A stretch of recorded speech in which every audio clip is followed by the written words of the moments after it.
Assalamualaikum warahmatullahi wabarakatuh. Hai, jumpa lagi di channel SKB Bidan Online. Bagi yang belum subscribe, segera subscribe ya. Langsung saja kita ke soal nomor 1. Seorang perempuan berusia 24 tahun dengan G1P0A0 parturian aterem datang ke PMB mengeluh mulus-mulus sejak tadi malam, melingkar sampai pinggang. Dari kemaluan keluar lendir bercampur darah. Hasil anamnesis ibu belum BAB sudah 2 hari. TTV dalam batas normal, TFO 32 cm. PUKI letak kepala DJJ positif yaitu 144 kali per menit, HIS 3 kali dalam 10 menit selama 40 detik, pembukaan 4 cm, porsio tebal lunak, kandung kemih positif penuh, kepala stasiun 0. Apakah kebutuhan ibu bersalin yang tepat pada kasus tersebut? A. Memberikan makan dan minum. B. Mengatur sirkulasi udara dalam ruangan. C. Menganjurkan istirahat jika tidak ada HIS. D. Menolong persalinan sesuai dengan standar. Atau E. Menganjurkan ibu untuk BAB dan BAK terlebih dahulu. Jawabannya adalah E. Menganjurkan ibu untuk BAB dan BAK terlebih dahulu. Karena pemenuhan kebutuhan eliminasi selama persalinan perlu difasilitasi oleh bidan untuk membantu kemajuan persalinan dan meningkatkan kenyamanan pasien. Anjurkan ibu untuk berkemih secara spontan sesering mungkin atau minimal setiap 2 jam sekali selama persalinan.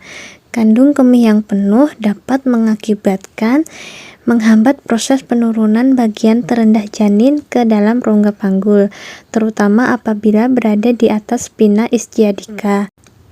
Menurunkan efisiensi kontraksi uterus atau HIS, meningkatkan rasa tidak nyaman yang tidak dikenali ibu karena bersama dengan munculnya kontraksi uterus. Selain itu, meneteskan urin selama kontraksi yang kuat pada kala 2. Memperlambat kelahiran plasenta dan mencetuskan perdarahan pasca persalinan karena kandung kemih yang penuh menghambat kontraksi uterus. Nah, apabila masih memungkinkan, kita anjurkan ibu untuk berkemih di kamar mandi. Tapi apabila sudah tidak memungkinkan, bidan dapat membantu ibu untuk berkemih dengan wadah penampungan urin. Bidan tidak dianjurkan untuk melakukan kateterisasi kandung kemih secara rutin sebelum ataupun setelah kelahiran bayi dan plasenta. Kateterisasi kandung kemih hanya dilakukan apabila terjadi retensi urin dan ibu tidak mampu untuk berkemih secara mandiri. Kateterisasi akan meningkatkan resiko infeksi dan trauma atau perlukaan pada saluran kemih ibu. Selain itu, sebelum memasuki proses persalinan, sebaiknya pastikan bahwa ibu sudah BAB. Rektum yang penuh dapat mengganggu dalam proses kelahiran janin. Namun apabila pada kala 1 fase aktif ibu mengatakan ingin BAB, bidan harus memastikan kemungkinan adanya tanda dan gejala kala 2. Apabila diperlukan sesuai indikasi, dapat dilakukan lavement pada saat ibu masih berada pada kala 1 fase laten. Seorang perempuan berusia 32 tahun P2A0 parturian aterem kala 2 di PMB. Setelah badan bayi seluruhnya lahir, hasil pemeriksaan selintas yaitu bayi menangis kuat, warna kulit kemerahan dan bergerak aktif. Penata laksanaan lanjutan apakah pada kasus tersebut? A. Pemotongan tali pusat. B. Mengecek bayi kedua. C. Mengeringkan bayi. D. Menyuntik oksitosin atau E. IMD. Jawabannya adalah C. Mengeringkan bayi. Jadi, dalam prosedur 60 langkah APN, setelah pertolongan kelahiran bayi selanjutnya melakukan penanganan bayi baru lahir dengan cara lakukan penilaian selintas, apakah bayi menangis kuat atau bernafas tanpa kesulitan, kemudian apakah bayi bergerak dengan aktif, Jika bayi tidak menangis, tidak bernafas, atau megap-megap, lakukan langkah resusitasi. Lanjut ke langkah resusitasi pada asfiksia bayi baru lahir. Nah, apabila bayi menangis kuat dan atau bernafas tanpa kesulitan, maka langkah selanjutnya yaitu kita keringkan tubuh bayi. Keringkan bayi mulai dari muka, kepala, dan bagian tubuh lainnya kecuali bagian tangan tanpa membersihkan vernix. Ganti handuk basah dengan handuk atau kain yang kering, biarkan bayi di atas perut ibu untuk melakukan IMD. Soal berikutnya. Seorang perempuan berusia 24 tahun dengan G1P0A0 parturian aterem di PMB melahirkan bayi perempuan normal 2 menit yang lalu. Mengeluh perut terasa mulas tetapi lebih berkurang dibanding pada saat mengedan sebelumnya. Hasil pemeriksaan nadi 96 kali per menit. TFU setinggi pusat. Tampak tali pusat menjulur di jalan lahir. Apakah karakteristik dan sifat his pada kasus tersebut? A. His pendahuluan. B. His skala 1. C. His skala 2. D. His skala 3. Atau E. His skala 4. Jawabannya adalah D. His skala 3. Jadi, karakter dan sifat his terdiri dari 5 bagian. Yang pertama, his pendahuluan, yaitu terjadi ketika hisnya tidak teratur dan tidak kuat, menyebabkan timbulnya show atau lendir darah. Kemudian his skala 1 terjadi pada saat pembukaan menjadi lengkap, hisnya lebih teratur, mulai kuat dan sakit. Kemudian his skala 2 sangat kuat, teratur dan lama, berfungsi untuk mengeluarkan janin. His skala 3 yaitu kontraksi menurun dan tidak seberapa sakit, berfungsi untuk mengeluarkan plasenta. Nah, sedangkan his skala 4 yaitu kontraksi lemah. Seorang perempuan berusia 26 tahun, G2P1A0 parturian aterem di PMB. Ibu mengeluh mules-mules, sakit melingkar ke pinggang.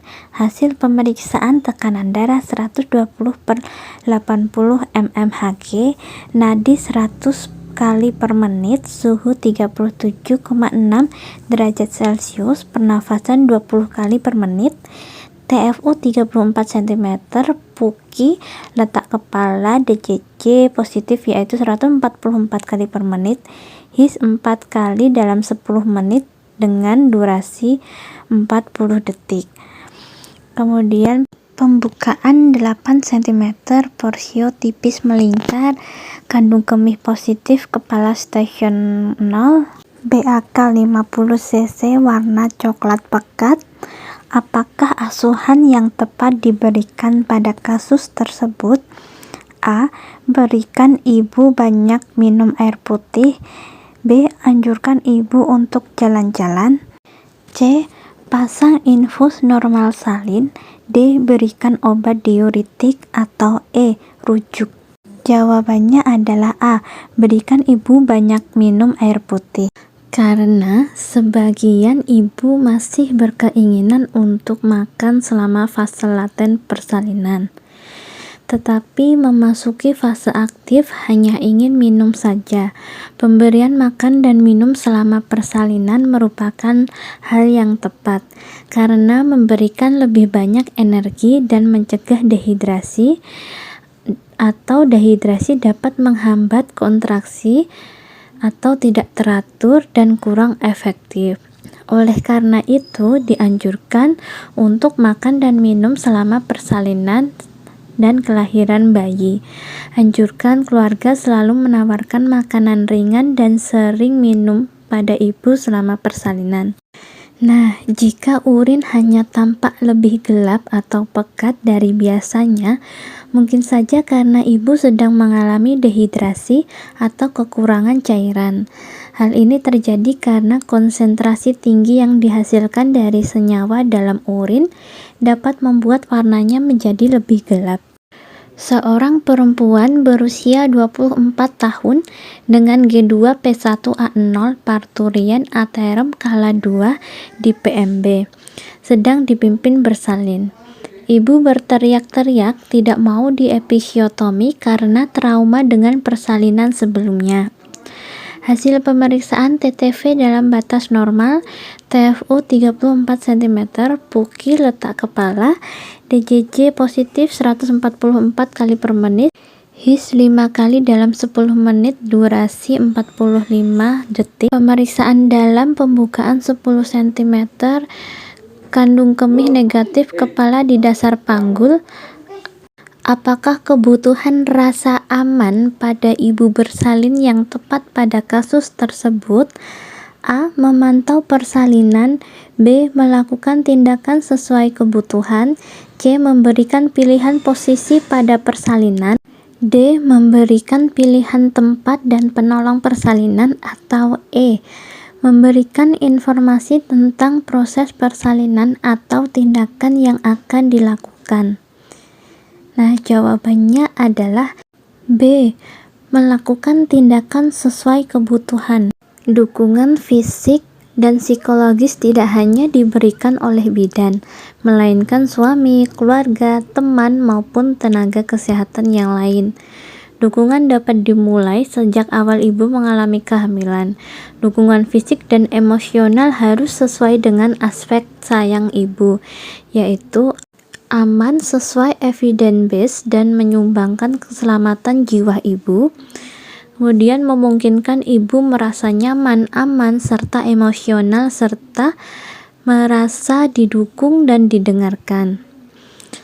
Menghormati praktek budaya, keyakinan agama, ibu atau keluarga sebagai pengambil keputusan.